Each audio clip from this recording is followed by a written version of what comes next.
Have you ever pondered this?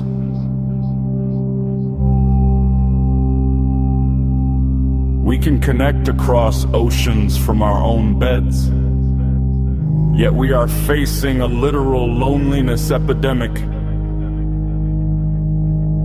The more our awareness grows, the darker and more isolating the world seems to become.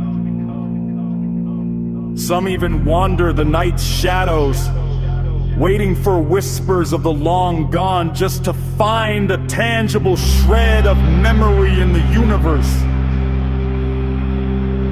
My name is Dakota Frandsen. I'm not here to prove the supernatural is real or to tell you how to live. I am here to offer a wake-up call. I've witnessed fascinating things, but instead of grasping at threads, asking if ghosts or UFOs are out there, maybe the question we should be asking is, are we truly unknown?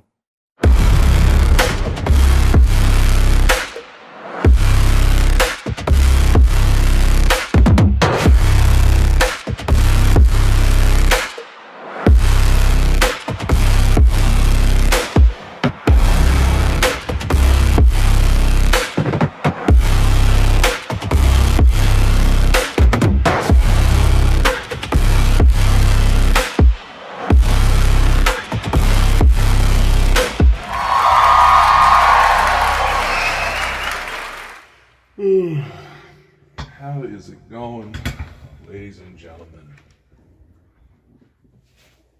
I am Dakota Frandsen. And, well, I think for this one, we get to share some exciting news. This is officially the 7th episode of Are We Truly Unknown? And I'm reporting this for those of you who've been following the show, even though I've been working on this since before the first episode actually launched. This show is now being broadcast across 20 different platforms. We're on Spotify, Amazon, iTunes, Stitcher, Pandora, Audible, and even more on the way. And even before the first episode dropped, the messages that we have been sharing together in this journey have started to move forward, reach out to the public, and hopefully made some serious changes in people's lives. I have shared with you my own personal journeys into why I got involved with the paranormal. Shared with you thoughts about love and legacy. Shared some of the most horrific stories and some of the most enlightening.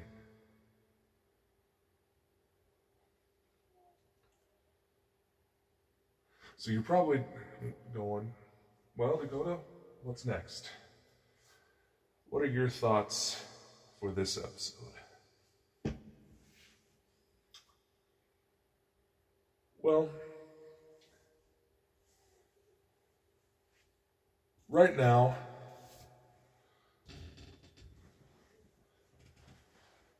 I'm sitting at home, which probably explains why my voice is a little bit calmer than in previous episodes. I'm sitting at home and I'm just been thinking about one particular word. Stories, narratives, plot lines. The things we tell ourselves to get through our day-to-day, to get through the struggles we face, to get through everything it is that affects us in this life.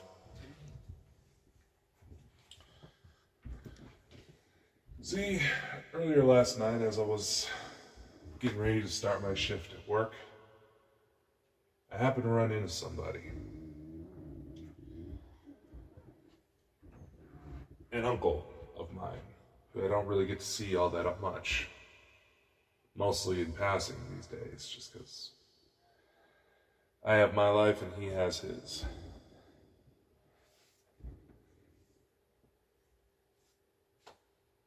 Now the thing is, this relationship with this particular uncle emphasizes something that I feel like a lot of us are guilty of these days in regards to the stories we tell and how we even process the stories we hear. See, this particular uncle and I, we've never had issues. We've never fought. We got along pretty well, shared quite a few similar interests. But technically speaking, if we go by blood, he is not my uncle. He would actually be my stepmother's brother. And I still consider him an uncle because, well, one, like I said, for those of you who have been paying attention to this show, yes, he is that stepmother's brother. But he was never abusive to me or any of my siblings. Always fairly laid back. Tried to be there for us when he could. Still does.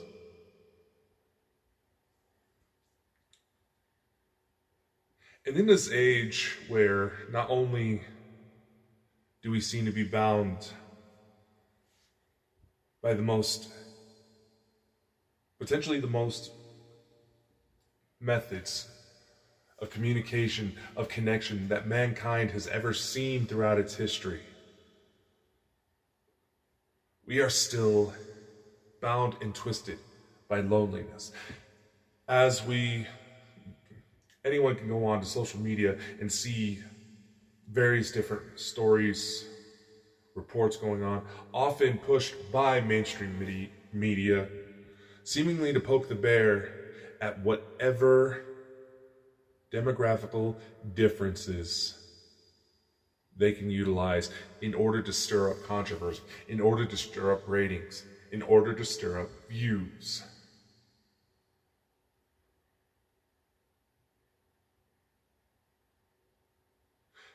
Now, don't get me wrong, some of those situations should well be worth proper investigation. In fact, some of you may be familiar with the story that went around off and on for a while now on social media about a website having 62 million hit men contributing to a forum, essentially what was being called a rape academy,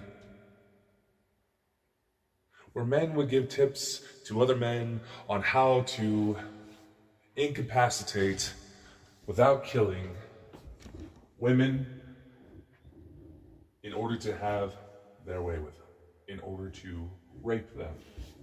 And it didn't necessarily matter their relation to these women. It could have been their wife, girlfriend, sister, daughter, mother, grandmother. It was all there. But what a lot of people aren't paying attention to when they are following only what is being spread around through the gossip that is social media is that the particular website in which this group was found has had 62 million hits. And it does have some derogatory materials on there. But the exact Rape Academy was a Telegram group that was found through the links. It has about 1,000 active members. Think about that perspective real quick. 62 million versus a simple 1,000. Now, don't get me wrong. I am in no way, shape, or form condoning these sick motherfuckers. I'm not going to censor myself in regards to these people. They are disgusting, vile vermin that should be fed into a wood chipper, because you do not do that to a woman, let alone another human being. But you see that rage right there? And mind you, this is coming from someone whose father was one of these predators, who would probably be in one of those groups, were accessible at the time. That rage, and in itself, justifiable.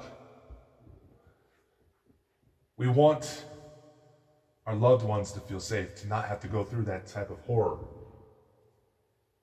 that just scars you deep to the soul. And we want to see punishment. We want to see judgment, punishment for those who commit such crimes.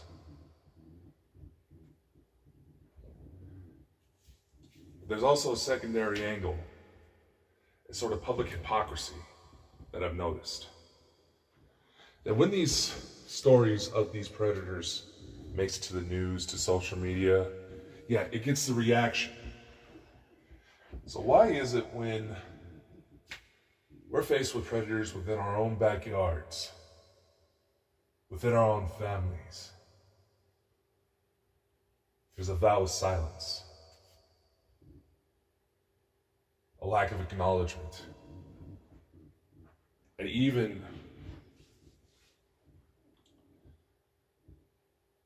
a push to suppress the crimes?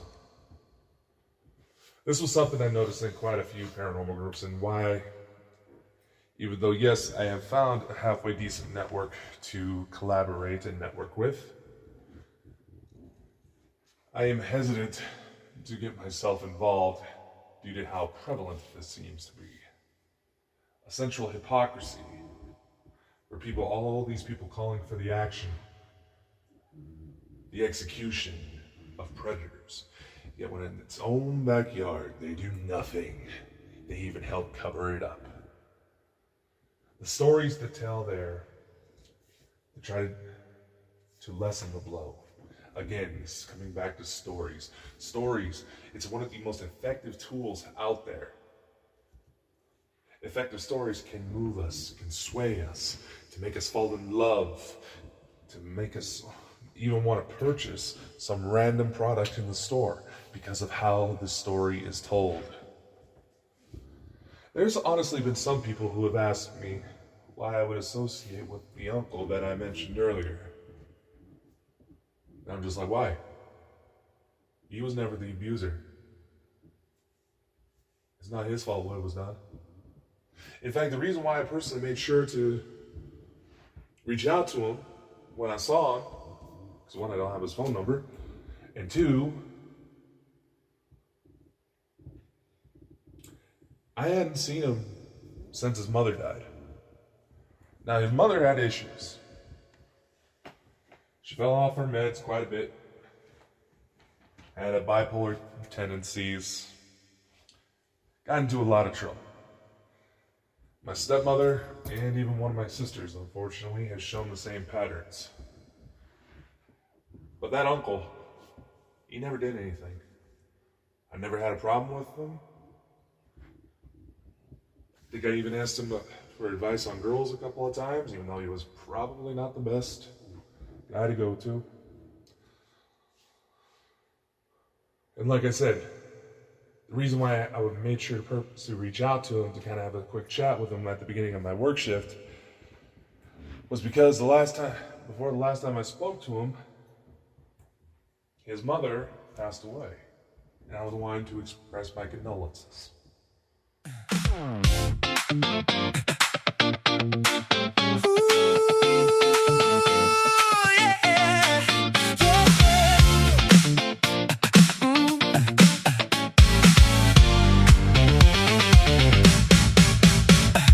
Blue Mapping out the distance from the coast to the park. I'm counting pixels just to find where you are. Watching the static like a digital star. 7 hours late, but I'm right on time.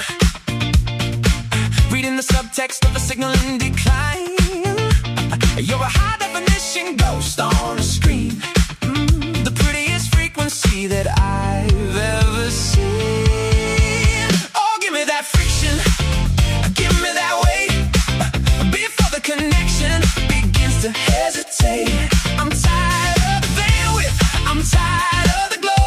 I wanna be where the physical feelings go. Yeah, we're 2,000 miles of a silver line, living in the gaps of a different time. Bring the screen alive, let the signal burn. Waiting for the minute that I finally return. The latency is leaking through the words that you say. A half-second delay on the way that you sway. I reach for the corner where the pixels meet, but the glass is the coldest thing I'll ever feel on the street. Sinking up the watch is just a proof of when sink. Closer than a heartbeat, but further than you think. One day the resolution will be sharp and true, and there isn't any glass between the room and the view. Oh, give me that friction, give me that weight. Before the connection begins to hesitate. I'm tired of the bandwidth, I'm tired of the glow. I wanna be where the physical feelings go. Yeah, we're 2,000 miles of a silver line, living in the gaps of a different time. Bring the screen to life, let the signal burn. Waiting for the minute that I finally return. No more flickering, no more blue, just the organic weight of the room and the view. I'm closing the laptop, I'm locking the door. I don't want a ghost, I want something more. In the high-res light, in the actual space, I'll finally look at the skin on your face. So give me that friction, give me that weight. Before the connection begins to hesitate. I'm tired of the bandwidth, I'm tired of the glow. I wanna be where the physical feelings go. Yeah, we're 2,000 miles of a silver line, living in the gaps of a different time. Bring the screen to life, let the signal burn. Waiting for the minute that I finally return. Yeah, I'm waiting for that light to turn green.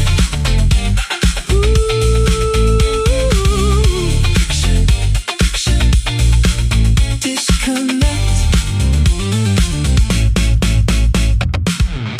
And it surprises me how many people are quick to try to pass judgments. Guilt by association is a hell of a thing, you know? But here's the thing. If I were to fully give in to all the stories that I am aware of, that I know beyond reasonable doubt are true, there's some individuals, some of the most kind-hearted, amazing people that I know, or just some flat-out innocent, hard-working, decent people who would be fed to pitchforks and torches with how some individuals choose to process this information. Another example. Right around the time I got started in bounty hunting, I was made aware through my mother, actually.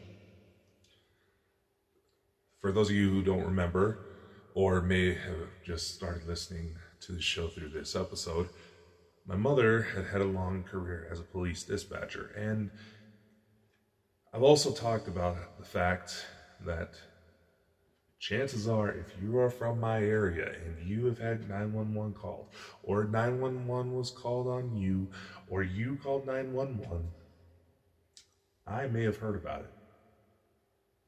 I may have not realized it was you. I may have not heard your name specifically, but there's a chance that I heard it. And now, naturally, because of her job, she is very limited about how much she can share. There's loopholes that are often taught in certain circles,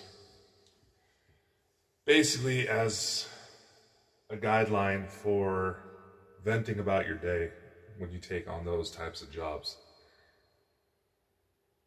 Because anybody who's worked it for more than a day realizes that there's going to be times where the job gets to you. There's going to be some absolutely horrific things that if you do not find somebody to talk to about them, a therapist, a loved one, it may eat you alive and cause more damage. Like how I've expressed situations regarding my personal relationships on this show. In fact, some where, as I'm recording this, the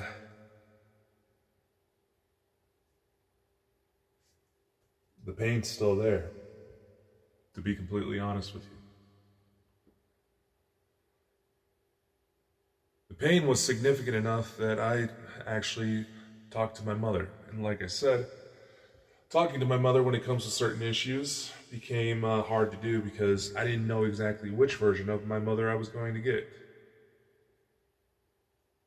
My mom, sort of, would I get my actual mom, who tries to fulfill that role to be, loving, nurturing? Would I get kind of the temperamental mom who, quite frankly, didn't seem like she actually cared when she was in that state? Or would I get the 911 dispatcher who would immediately draw to the reflex of whether or not I needed to have emergency services called because I spoke certain trigger words?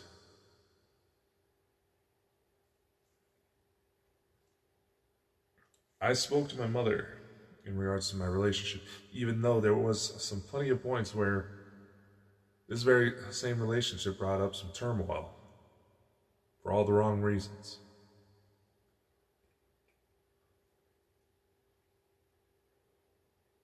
But I needed to get that out. Now, I bring up my mother in this story from about the time I started bounty hunting, was that there were a few times where something would happen on my mother's ship that would affect her. It was usually one of two things that got to her the most. Either some really, truly horrific crimes. Not necessarily crimes. Horrific accidents. Just to give you an example, and I can tell the story because I have confirmation that everybody actually survived this incident. It was just the adrenaline of the ordeal that brought it to the extreme. But one of the times I've ever seen my mom physically shaken because of something that happened at work was after a helicopter crash. And the screaming of the men who were inside it. The screaming of which would make you fear that you were listening to the other human beings screaming their last breaths of life as they are being mangled and chopped up by a helicopter blade. Because when that chopper went down, the radios, the phones, they didn't turn off. Now, like I said, I am happy to report, I have confirmation from my sources that everybody survived, and the bodily injuries was actually relatively minimal. Like I said, it was the adrenaline of the ordeal that was making them believe the damage was a hell of a lot worse than it actually was. Last I heard, they're all still living to this day. And going back to my mother, the other time I would see her start to be physically shaken because of something that happened at her work was that if something truly horrific happened to a child, or specifically a child that was relatively close in age to either me or the only sister that I actually got from her, from my mother's side. Meaning that we have the same mom but different dads, for those of you who are confused. There was one day where my mother came home from work and she ran a certain name by me. Asked me if I knew her. I said, it sounds familiar. Why? What happened? Much like how I told you the story of how my mother found out about the criminal investigation going into my father, there's a sexual abuse of one of my other sisters. My mother had a hesitation in her voice. Like she was wanted to reveal something that would probably get her in trouble, but couldn't.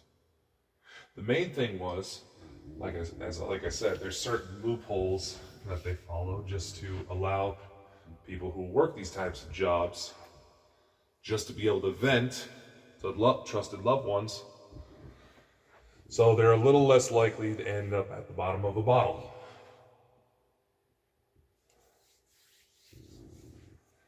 My mother happened to come across a GoFundMe page in response that was connected to this young lady she was asking me about. She was about a year younger than me.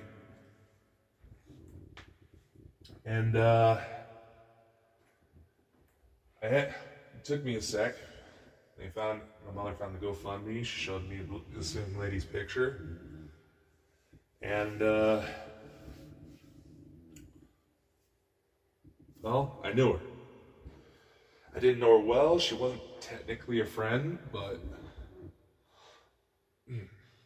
excuse me. I didn't know her. And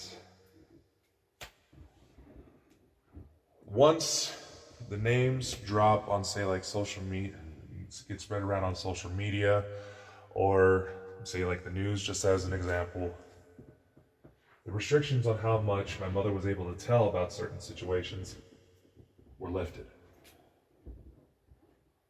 That was the rule she was given. And she told me what happened. Long story short, my friend, for the sake of the record, we're just going to call this young lady my friend. This young lady's mother, my friend's mother, had discovered that her stepdad had been sexually assaulting her. But rather try to cover for it, she was trying to make all the right steps to get her and the rest of her kids away. She did restraining orders, she did the whole 9 yards, kicked them out, all that. One day, the mother placed a phone call. She got concerned. She saw some stuff moved around the house. She believed he was in the house. And he had made threats to kill her and the kids. She placed a phone call. Police started to come out on their way. But the thing was, that day there was a particularly nasty blizzard.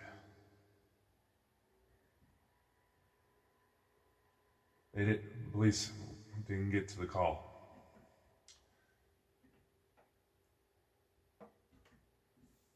Then another phone call came in from an older woman. She said she had just received, she was needing to call in a welfare check on her nephew. She had just received a text message from him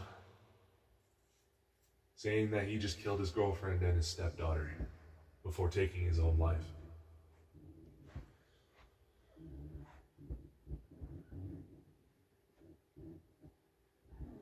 And the truth came out. Because my friend's mother was trying to do the right thing, get her daughter and the rest of her kids away from a monster. The monster came out, got in the house. I believe he hid in the attic. After the phone call was made, he shot and killed my friend and her mother. They were dead on the scene before taking his own life.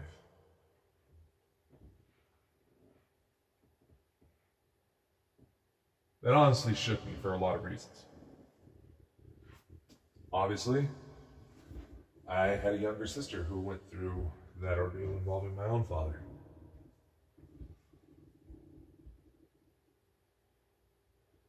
And at the time, I had started to gain a little bit of notoriety in paranormal circles, so I tried to utilize my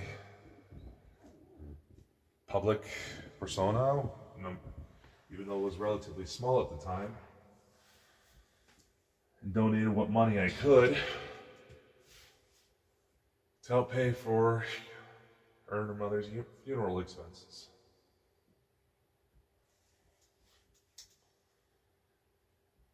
I still visit their grave from time to time, and to add a little depressing fact, the last time I gave a girl a row of flowers in this life was so they could be laid upon the grave she now shares with her own mother.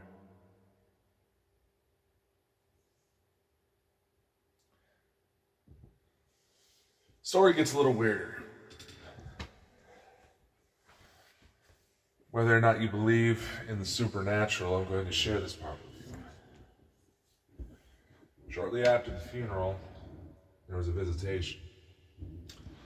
And needless to say, when I woke up, she was still standing in the room. It appeared my friend, even though we didn't really know each other, she actually used to make fun of my very first girlfriend at the time, when we all went to school together. She actually paid me a visit after the funeral to thank me for helping get the funds together. The vision was primarily through dream state, and when I woke up, she was still standing in the room, fading away. And in those brief moments, as I saw tears in her eyes, I started to watch her final moments play out. And it was intense to the point I could feel the bullet entering my body.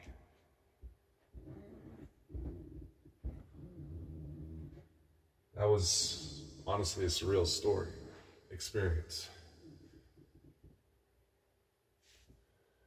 What's the prevalence to tonight's topic? Well,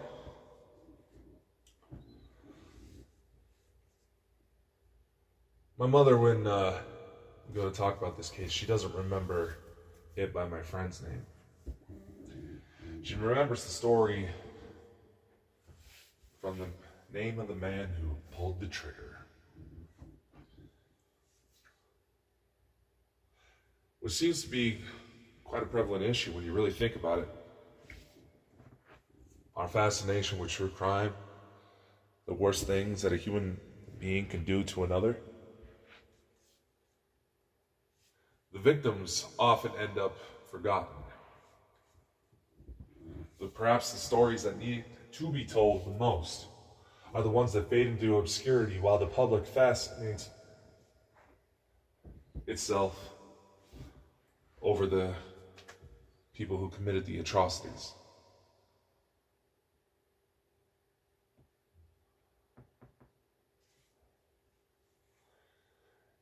And it even gets to the point where social media, internet sleuths will even go on crucifixion campaigns for anybody who happens to resemble the killer, or even as a family member. Something I don't get, because they're family members, they're not the ones that pulled the trigger. In fact, the killer's cousin I actually work with. I didn't realize it at the time until I saw his last name. So for those of you who feel that people should be punished because of the actions of their family and those they associate with willingly, should I have crucified my coworker for something he didn't do?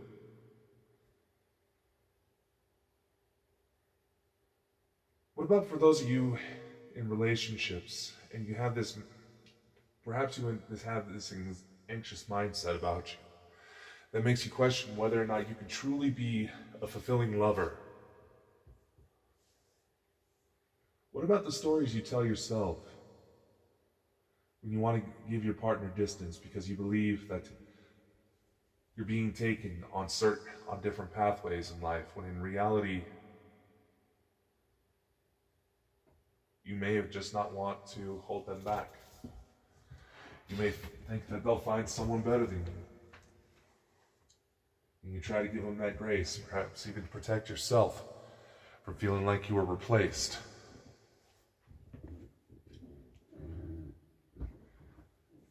A story I often told myself in regards to life struggles was that I was the specialist of the strange. I didn't need a team. I could handle this myself. No matter what bad guys came to me, I could take them on. I was the specialist. But also in that mentality, I was pushing people away. The story I told made it so people were often just intimidated to come just say hello. I can go to conferences, public events, even just walk around in the store. People either see my physical appearance, they get intimidated. Maybe they realize who I am, the things I've undergone, the things I've done, and they felt intimidated. And the stories they tell themselves that, I can't talk to this person. I can't talk to this person. I want to talk to them, but I can't. It just... Stories are an effective tool. And storytelling is one of the oldest pastimes in human history for a reason. Because good storytelling, it sticks with you. Perhaps even in ways that you don't necessarily want it to. But over time, how many of us actually try to check the validity of the stories we hear? We perhaps take it a little too far to heart than we anticipate, than we actually wanted to in the first place. And we find ourselves adjusting our lives because of what those stories told. Treating others differently because there was just one little detail that lined up that justified a red flag in your nervous system. How often do we truly check the stories that we tell ourselves in work, within our romance, within any relationship, any environment we find ourselves? How often are we checking the stories just to make sure we're not being fed bullshit or we're not feeding ourselves bullshit? Because ladies and gentlemen, when you actually take the journey to find out stories, to see the world, to even live your own stories, it can become one of the most fulfilling things that you will ever endure in this life. To understand the stories of what makes your romantic partner the way they are. The stories of how you met. Awkward little coincidences that seem to all build up to this perfect moment, to whether it's getting the perfect job, finding the perfect partner, being able to write a book. We all cling to these stories.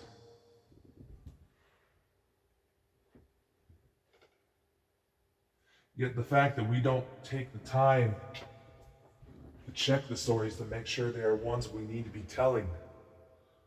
Whether they're true, whether they carry some important message for the lives they will affect just by listening, just by being within the range of the sound, being along the chain of when people go to repeat those stories and inevitably get a few details wrong, leading to some of the most intricate and long-lasting games of telephone.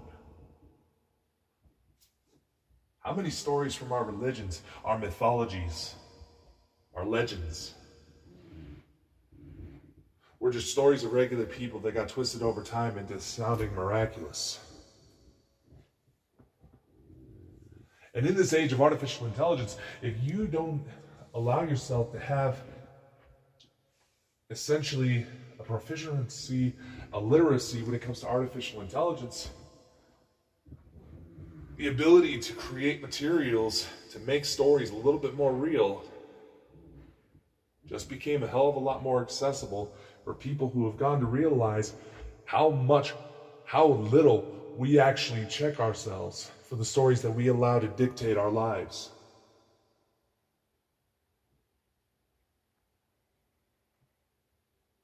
So the story often in this podcast, and this will probably be one of the shorter episodes, are we truly unknown? Or are we just too lazy to check the facts? Do you truly believe the story you tell yourself that you're not worthy of someone's love? That they're just going to go off and replace you? Do you truly believe that you do not deserve a better job? To find some sort of purpose? Or do you believe the story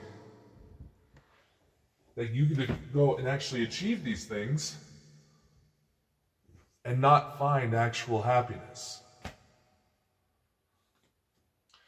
Because I'm going to tell y'all, ladies and gentlemen, like I've said before, I've been involved in movies, TV shows, radio, music, books, podcasts, what have you, video games even.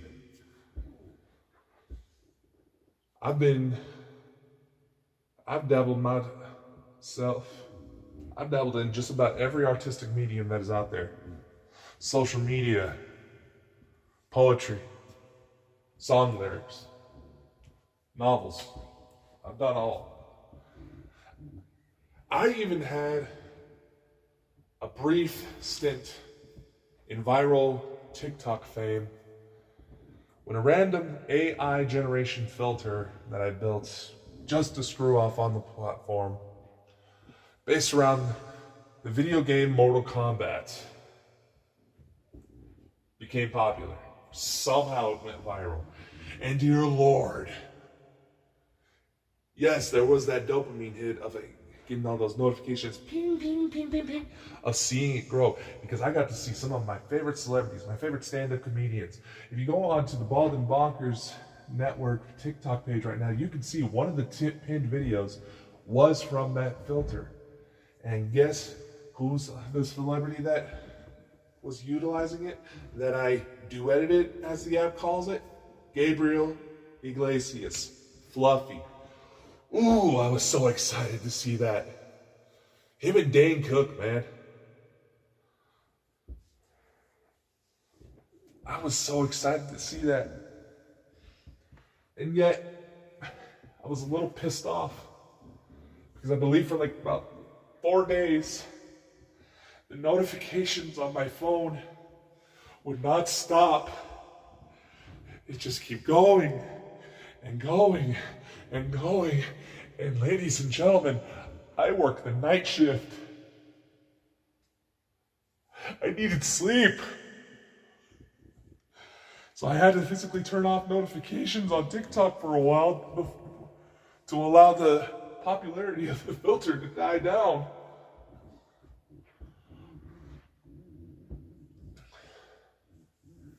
Yeah, just sitting there like, okay, cool. I had something go viral. That sucked.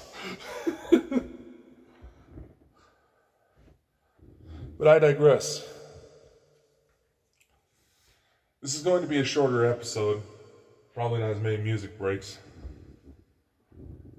But in this life, ladies and gentlemen, make sure the stories you tell are ones that help fulfill you. Sure, you can give warnings about, dangerous areas, naturally. Those sorts of stories need to be told, but make sure the stories give purpose. Whether they're the ones that you tell yourself or tell others. Stories are a powerful tool when you know how to use them. And maybe be a little bit freer about sharing your own, so that we can erase the idea of being truly unknown in this so-called interconnected world. We broadcast our thoughts into the ether, hoping someone, somewhere, is listening.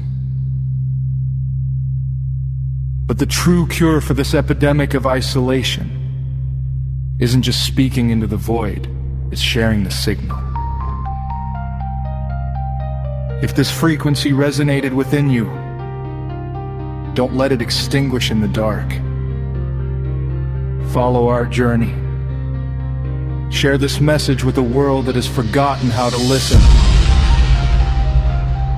I am Dakota Frandsen. And if you're ready to dig deeper into the echoes we leave behind, visit baldandbonkers.net. That is baldandbonkers.net. But this before we vanish back into the static, we must leave our mark. Until next time, keep asking, are we truly unknown?